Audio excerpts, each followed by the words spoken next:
അസ്സലാമു അലൈക്കും വറഹ്മത്തുള്ളാഹി വബറകാതുഹു.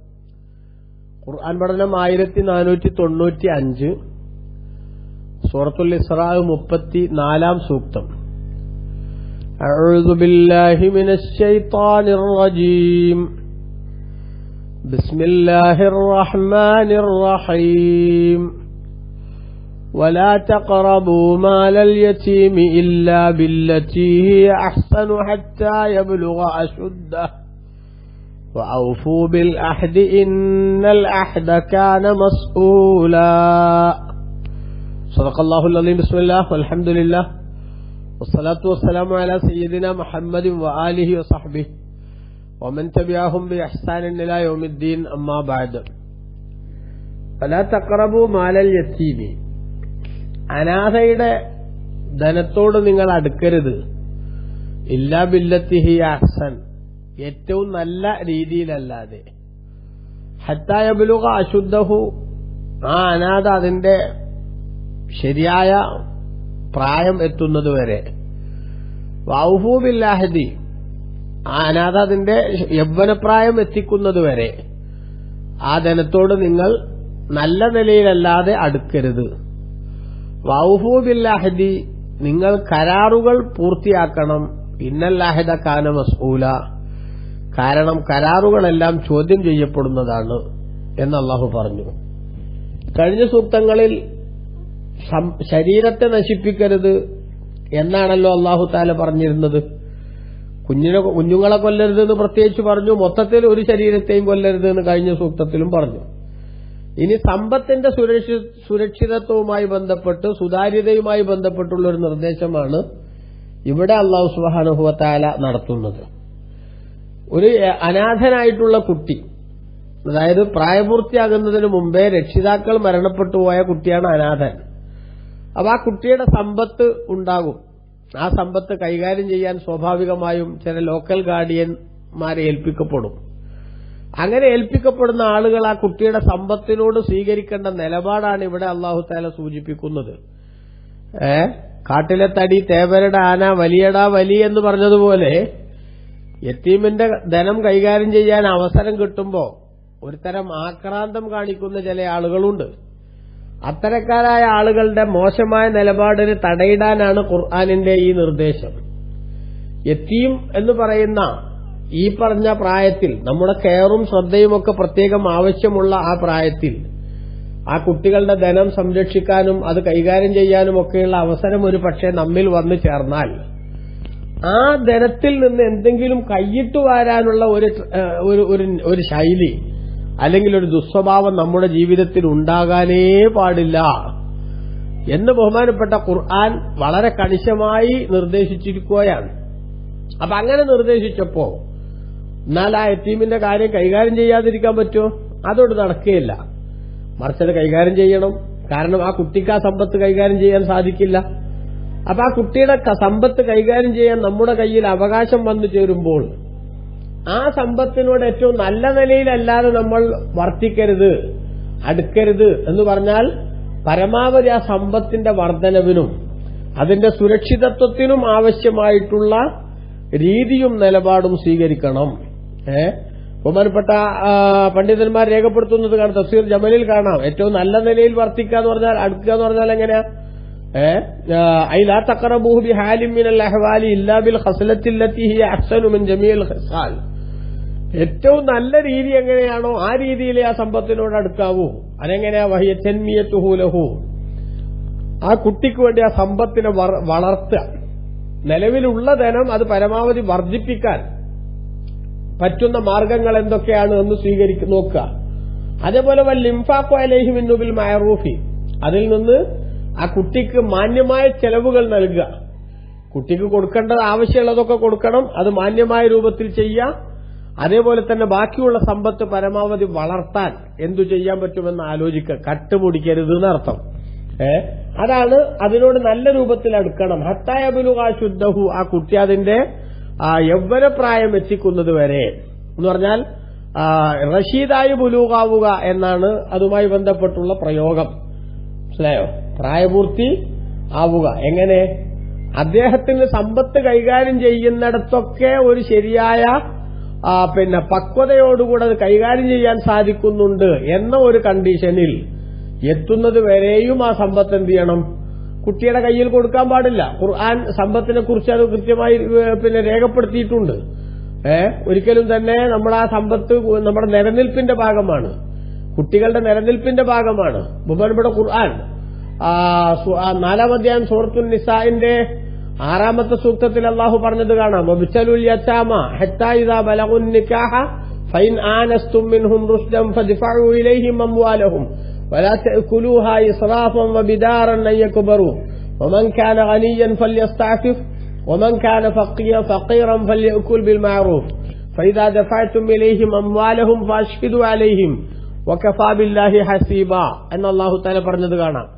യതീമിന്റെ സമ്പത്ത് കൈകാര്യം ചെയ്യുന്ന ആളുകൾ ആ കുട്ടിക്ക് വിവാഹപ്രായമെത്തുക എന്നുവെച്ചാൽ സാമാന്യം പിന്നെ ബോധത്തോടുകൂടെ കുട്ടി പ്രായപൂർത്തിയാകുക എന്നർത്ഥം.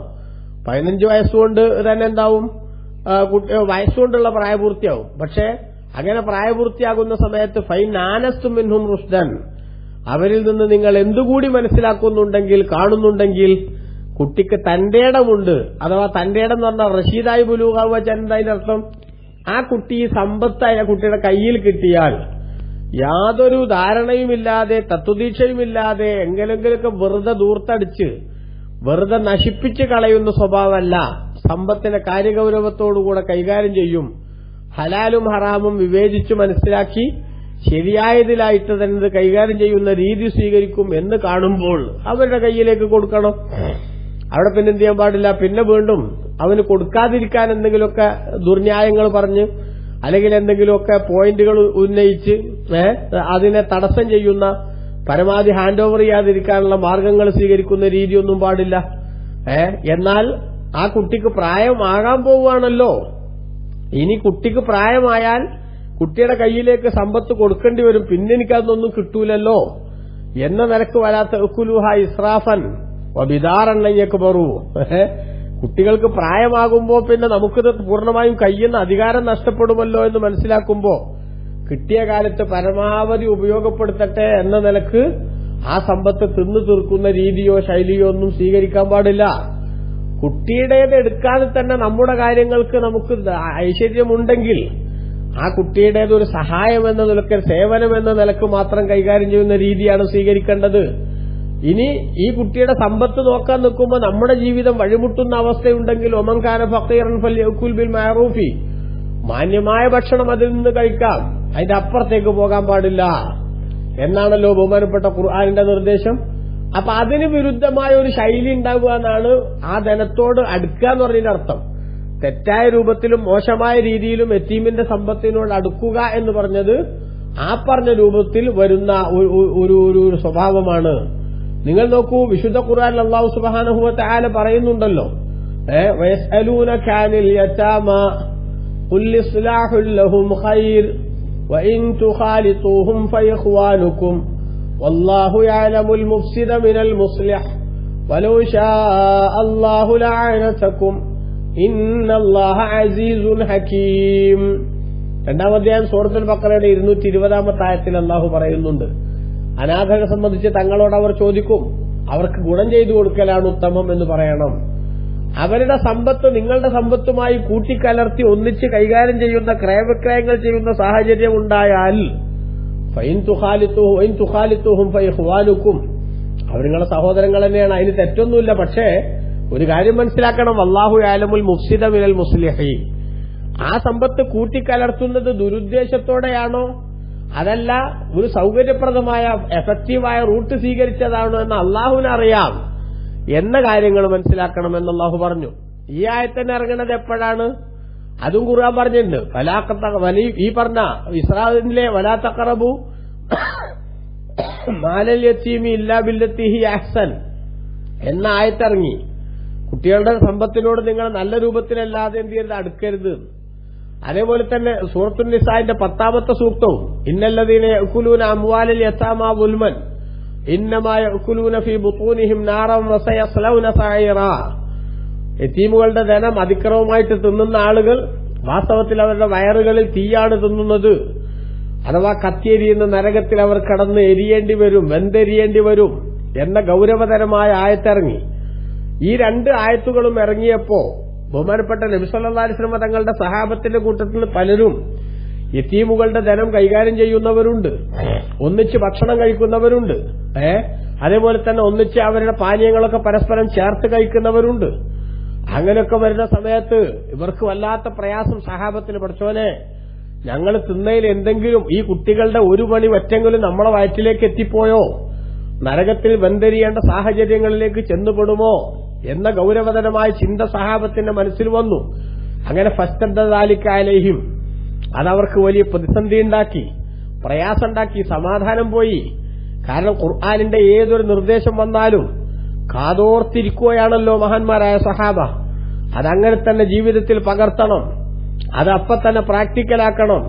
അത് പിന്നെപ്പോഴെങ്കിലും ചെയ്യാമെന്ന നിലക്ക് അത് പെൻഡിംഗ് ആക്കുന്ന രീതിയും ശൈലിയുമൊന്നും സഹാബത്തിനില്ല.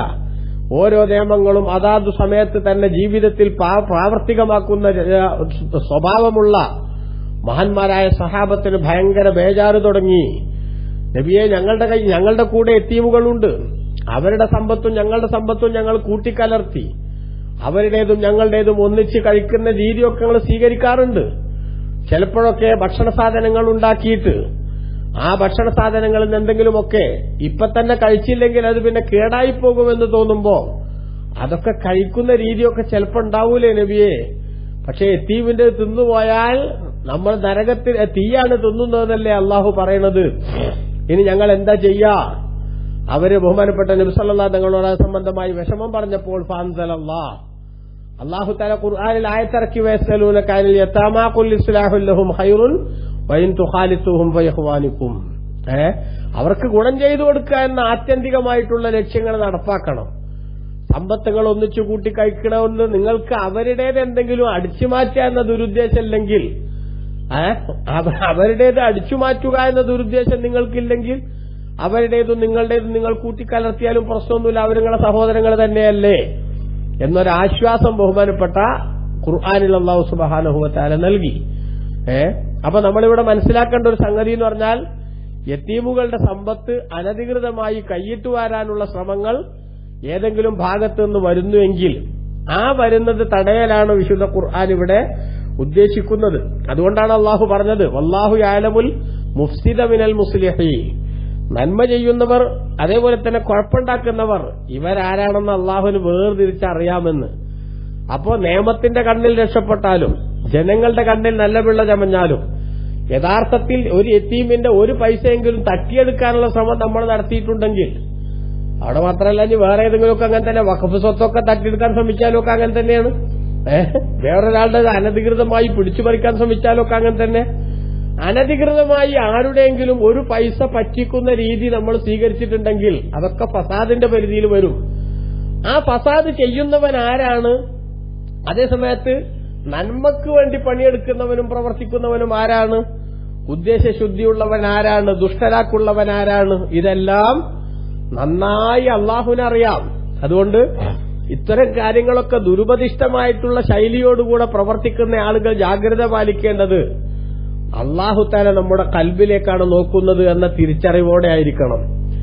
നോക്കൂ, നമ്മുടെ നാട്ടിലൊക്കെ ധാരാളം വാർത്തകൾ നമ്മൾ കേൾക്കുന്നുണ്ട്. ഓരോ ഉത്തരവാദിത്തങ്ങൾ ഏൽപ്പിക്കപ്പെട്ട ആളുകൾ ആ ഏൽപ്പിക്കപ്പെട്ട ഉത്തരവാദിത്തങ്ങളിൽ പച്ചയായ വഞ്ചനയും ചതിയും കളവും നടത്തി അവര് പിടിക്കപ്പെടുന്ന ഘട്ടം ചിലപ്പോൾ ഉണ്ടാവും. ചിലപ്പോൾ പിടിക്കപ്പെടാതെ നിയമത്തിന് മുന്നിൽ നിന്ന് വഴുതി മാറി എന്നും വന്നേക്കും. പക്ഷെ അതെല്ലാം ഈ ഭൗതിക ലോകത്താണ്. രക്ഷപ്പെടാനുള്ള പഴുതുകളൊക്കെ ഇവിടെ മാത്രമാണ്.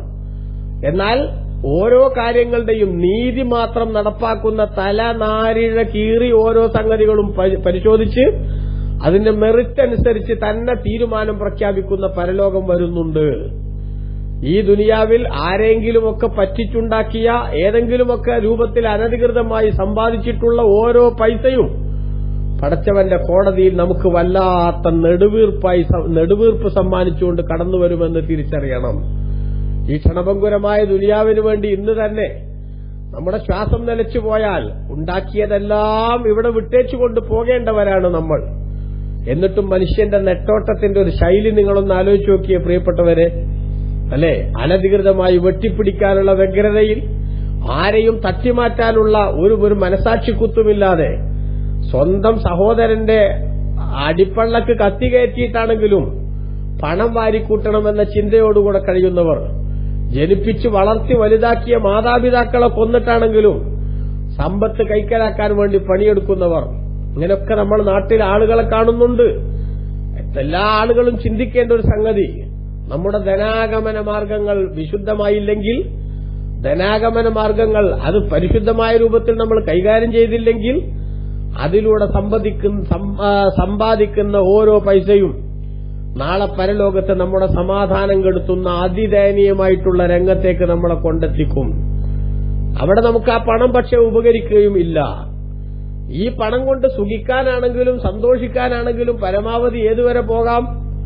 ഇവിടത്തെ നമ്മുടെ ജീവിതം അവസാനിക്കുന്നത് വരെ. ഒരാൾ ജീവിച്ച പരമാവധി ഒരു 100 150 കൊല്ലം ജീവിച്ചെന്ന് സങ്കല്പിച്ചോളൂ. എന്തായാലും അതോടുകൂടെ മരിച്ചു കൊടുക്കണ്ടേ? ആ മരണം കഴിഞ്ഞാൽ പിന്നെയല്ലേ നമ്മുടെ ജീവിതത്തിൽ എന്തൊക്കെ നടന്നു എന്നതിന്റെ ശരിയായ പരിശോധന നടക്കുക. ഭൂമിയിൽ ജീവിക്കുമ്പോൾ ചിലപ്പോൾ കാട്ടുകള്ളന്മാര് നിയമത്തെ ദുർവ്യാഖ്യാനം ചെയ്തോ നിയമത്തെ വെട്ടിച്ചൊക്കെ രക്ഷപ്പെട്ടെന്നിരിക്കും. ഇവിടെ എത്ര കുറ്റവാളികൾ രക്ഷപ്പെടുന്നുണ്ട്, എത്രയോ അപരാധികൾ, നിരപരാധികളായിട്ടുള്ള ആളുകൾ ശിക്ഷിക്കപ്പെടുന്നുണ്ട്. അപ്പൊ ഇവിടുത്തെ നിയമങ്ങൾക്കൊക്കെ പരിമിതിയുണ്ട്. കാരണം എന്താ? ഒരു കോടതിയിൽ വരുന്ന വാദത്തിന്റെയും അതുമായി ബന്ധപ്പെട്ട് ആ ജഡ്ജിയുടെ മനസ്സിലേക്ക് വരുന്ന ആ സാഹചര്യങ്ങളുടെയും അടിസ്ഥാനത്തിൽ മാത്രമാണ് ഇവിടുത്തെ വിധികൾ. ആ വിധികൾ ചിലപ്പോൾ ശരിയാവാം, ചിലപ്പോൾ തെറ്റാവാം. നിരപരാധികൾ ശിക്ഷിക്കപ്പെടുന്ന സംഭവങ്ങളും അപരാധികൾ രക്ഷപ്പെടുന്ന സാഹചര്യങ്ങളുമൊക്കെ സമ്മിശ്രമായി നമുക്ക് നമ്മുടെ ഭൗതിക കോടതികളിൽ നിന്ന് കാണാം. അതുകൊണ്ട് ഇവിടെ നിന്ന് രക്ഷപ്പെട്ടാൽ അഗ്നിശുദ്ധി വരുത്തി തിരിച്ചെത്തി എന്നൊന്നും ഒരാളും ഒരാളെക്കുറിച്ചും വിധി എഴുതണ്ട. ഇവിടുന്ന് അപരാധിയായി തീരുമാനിക്കപ്പെട്ടവരെല്ലാം അപരാധികളാണ് എന്നും നമ്മൾ വിലയിരുത്തണ്ട. മറിച്ച് യഥാർത്ഥത്തിൽ അപരാധിയും നിരപരാധിയും കൃത്യമായി വിവേചിക്കപ്പെടുന്ന സ്ഥലം അത് പരലോകത്താണ്. അവിടെ വരുമ്പോൾ യതീമിന്റെ സമ്പത്ത് കൈകാര്യം ചെയ്യാൻ അള്ളാഹു നമ്മളെ ഏൽപ്പിച്ചിരുന്നുവെങ്കിൽ, അല്ലെങ്കിൽ ഒരു വഖഫ് സ്വത്ത് കൈകാര്യം ചെയ്യാൻ നമുക്ക് അള്ളാഹു തആല അവസരം തന്നിരുന്നുവെങ്കിൽ, അല്ലെങ്കിൽ ഒരു പൊതുമുതൽ കൈകാര്യം ചെയ്യാനുള്ള അധികാരം നമ്മിൽ ഏൽപ്പിക്കപ്പെട്ടിരുന്നുവെങ്കിൽ, അതിലൊക്കെ എന്തെങ്കിലും കുരുത്തക്കേടുകൾ നമ്മൾ കാണിച്ചിട്ടുണ്ടെങ്കിൽ ആ കാണിച്ച കുരുത്തക്കേടും നമുക്കുണ്ടായിരുന്ന ദുഷ്ടലാക്കുമൊക്കെ പടച്ച തമ്പുരാന് നന്നായിട്ടറിയാം. അതിനനുസരിച്ചുള്ള ശരിയായ നിലപാട് അല്ലാഹു തആല എടുക്കുകയും ചെയ്യും. പ്രത്യേകിച്ചും നമ്മൾ മനസ്സിലാക്കേണ്ട ഒരു സംഗതി ഉണ്ട്. ഈ ഹക്കടപാടുകൾ എന്ന് പറയുന്നുണ്ടല്ലോ, അതൊരിക്കലും തന്നെ അല്ലാഹു തആല സ്വന്തമായി പുറത്തു തരില്ല. മനസ്സിലായി? അതായത് അവന്റെ മഹല് ഫദ്ല് കൊണ്ട് പടച്ച കുറെ കുറ്റങ്ങളൊക്കെ പുറത്തു കൊടുക്കും അടിമകൾക്ക്. എന്നാൽ ആ പുറത്തു കൊടുക്കുന്ന കൂട്ടത്തിൽ അള്ളാഹു എന്തിനെ ഉൾപ്പെടുത്തിയിട്ടില്ല? മറ്റുള്ളവർക്ക് കൊടുക്കേണ്ട അവകാശങ്ങൾ അള്ളാഹു ഉൾപ്പെടുത്തിയിട്ടില്ല. അതിൽ നിന്ന് അള്ളാഹു ഒരാളെ ഒഴിവാക്കണമെങ്കിൽ ആർക്കാണോ കിട്ടാനുള്ളതെങ്കിൽ അയാൾ ഇവനെ ഒഴിവാക്കണം. എന്നാൽ ദുനിയാവെന്നൊരു പക്ഷേ നമ്മളൊരാളോട് വല്ല അക്രമവും കാണിച്ചിട്ടുണ്ടെങ്കിൽ, അല്ലെങ്കിൽ വല്ല ഹക്കും കൊടുക്കാനുണ്ടെങ്കിൽ ഈ പൊരുത്തപ്പെട്ടിരുന്ന പറഞ്ഞാൽ പൊരുത്തപ്പെടുവയ്ക്കും. പക്ഷെ ആഖിറത്തിലെത്തിയാൽ ഒരാൾ പൊരുത്തപ്പെടൂല, ഒരാളും പൊരുത്തപ്പെടൂല. കാരണം എന്താ? ഇവന്റെ അടുത്ത് നിന്നുള്ള അതും കൂടെ കിട്ടിയാല് എന്ന് പറഞ്ഞാൽ ആഖിറത്തിൽ പിന്നെ എങ്ങനെയാ പൊരുത്തപ്പെടാതെ പിന്നെ പകരം കൊടുക്കേണ്ട? നഷ്ടപരിഹാരം കൊടുക്കലെന്താ? നഷ്ടപരിഹാരം കൊടുക്കാൻ പണമല്ലല്ലോ അവിടെ, മറിച്ച് നഷ്ടപരിഹാരം കൊടുക്കുന്നത് ഇവന്റെ കയ്യിലുള്ള അമലാണ്. അതുകൊണ്ട് തന്നെ ആ ഒരു അമലും ഉണ്ടെങ്കിലും ഞാൻ രക്ഷപ്പെടും എന്നുള്ള ചിന്തയാണ് ഓരോരുത്തരും നോക്കുക. അതുകൊണ്ട് പരലോകത്തെത്തിയാൽ ആരും പൊരുത്തപ്പെട്ടു കൊടുക്കൂല. അത് നമ്മൾ കൃത്യമായിട്ട് മനസ്സിലാക്കണം. അതുകൊണ്ട് സമ്പത്ത് കൈകാര്യം ചെയ്യുമ്പോഴൊക്കെ വളരെ ഗൌരവത്തിൽ തന്നെ കാര്യങ്ങളെ നിങ്ങൾ വിലയിരുത്തണമെന്നാണ് ബഹുമാനപ്പെട്ട ഖുർആൻ പറയുന്നത്. അതാണ് വലാ തഖറബൂ മാലൽ യതീമി, അനാഥരുടെ ധനത്തോട് നിങ്ങൾ അടുക്കരുത് ഇല്ലാ ബില്ലത്തി ഹിയ അഹ്സൻ, ഏറ്റവും നല്ല രീതിയിലല്ലാതെ, ഹത്താ യബ്ലുഗ അശുദ്ധഹു, ആ അനാഥനായിട്ടുള്ള കുട്ടി അതിന്റെ യൗവനപ്രായം എത്തിക്കുന്നതുവരെ, സ്വന്തമായി ധനം കൈകാര്യം ചെയ്യാനുള്ള മെച്യൂരിറ്റി ആ കുട്ടിക്ക് വരുന്നതുവരെ. ആ മെച്യൂരിറ്റി കുട്ടിക്ക് വന്നാൽ പിന്നെ കുട്ടിക്ക് തന്നെ സമ്പത്ത് നമ്മൾ കൈമാറ്റം ചെയ്യുകയും പിന്നീട് അവന്റെ സമ്പത്ത് കൈകാര്യം ചെയ്യാനുള്ള അധികാരി അവനായി മാറുകയും ചെയ്യും. അപ്പോൾ സാധാരണ ഒരു പൗരന്റെ അവസ്ഥയിലേക്ക് ആ കുട്ടി വളരും. അതുവരെ വൗഫൂ ബിൽ അഹ്ദി, ഈ യതീമിന്റെ സമ്പത്ത് കൈകാര്യം ചെയ്യുന്നത് ഉൾപ്പെടെ ഏതു കരാറ് നിങ്ങൾ ആരോട് ചെയ്തിട്ടുണ്ടെങ്കിലും കരാറുകളൊക്കെ നിങ്ങൾ പൂർത്തിയാക്കണം. കാരണം ഇന്നൽ അഹ്ദ കാന മസ്ഊല, കരാറുകൾ ചോദ്യം ചെയ്യപ്പെടുന്നതാണ്. ആ കരാറ് പൂർത്തിയാക്കിയോ അതോ പൂർത്തിയാക്കാതെ ലംഘനം കാണിച്ചോ എന്ന ചോദ്യം റബ്ബിന്റെ കോടതിയിൽ വരും. സൂക്ഷിക്കണേ. അല്ലാഹു തആല അനുഗ്രഹിക്കട്ടെ. ആമീൻ. വസല്ലല്ലാഹു അലാ സയ്യിദിനാ മുഹമ്മദിൻ വആലിഹി വസഹ്ബിഹി വസല്ലമ വൽഹംദുലില്ലാഹി റബ്ബിൽ ആലമീൻ. വസ്സലാമു അലൈക്കും വറഹ്മത്തുള്ളാഹി.